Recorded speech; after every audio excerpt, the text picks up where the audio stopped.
మాజీ ముఖ్యమంత్రి బీఆర్ఎస్ అధినేత కేసీఆర్ భవిష్యత్తు రాజకీయ వ్యూహంపై కీలక ఆలోచనల్లో ఉన్నారని చర్చ రాజకీయ వర్గాల్లో వినిపిస్తోంది. 2023లో అధికారం కోల్పోయిన తర్వాత జరిగిన ఉప ఎన్నికలు, సర్పంచ్ మరియు మున్సిపల్ ఎన్నికల్లో పార్టీ ఆశించిన ఫలితాలు రాకపోవడం, కుటుంబ అంతర్గత విభేదాలు, వార్తలు అన్నీ కలిసి ఆయనపై ప్రభావం చూపినట్లు ప్రచారం జరుగుతోంది.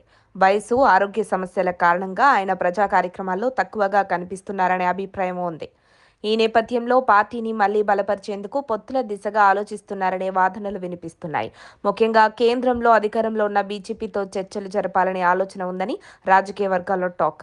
లిక్కర్ కేసులో మాజీ ఎమ్మెల్సీ కవిత అరెస్టు కావడం అప్పట్లో పెద్ద చర్చనీయాంశమైంది. ఆ సమయంలో బీఆర్ఎస్ అధికారంలోనే ఉన్నప్పటికీ ఆమెకు బెయిల్ రావడానికి జరిగిన పరిణామాలు పార్టీకి ఇబ్బందికరంగా మారాయి.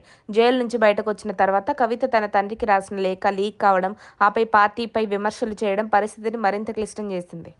ఇదే సమయంలో బీఆర్ఎస్ను బీజేపీలో విలీనం చేసే ప్రతిపాదన వచ్చినట్టు, తాను దాన్ని తిరస్కరించినట్టు కవిత చేసిన వ్యాఖ్యలు పెద్ద దుమారం రేపాయి. ఆ తర్వాత పార్టీ క్రమశిక్షణ చర్యల నేపథ్యంలో ఆమె సస్పెండ్ కావడం, చివరకు రాజీనామా చేసి రాజకీయ దిశగా అడుగులు వేయడం అన్నీ బీఆర్ఎస్లో అంతర్గత ఉద్రిక్తతలను బయటపెట్టాయి. ప్రస్తుతం కేటీఆర్, హరీష్ రావు వంటి నాయకులు పార్టీ బాధ్యతలను తీసుకుని ముందుకు సాగుతున్నారు.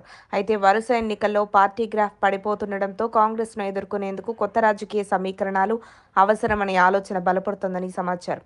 బీజేపీతో పొత్తు కుదిరితే కాంగ్రెస్ వ్యతిరేక ఓట్లు ఒకే చోట చేరవచ్చని, అలాగే బీఆర్ఎస్ నుంచి బీజేపీకి వెళ్లే వలసలు తగ్గవచ్చని కొందరు విశ్లేషిస్తున్నారు.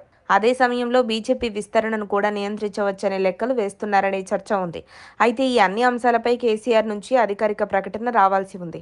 అప్పటి వరకు ఇవన్నీ రాజకీయ వర్గాల్లో వినిపిస్తున్న అంచనాలుగానే చూడాల్సి ఉంటుంది.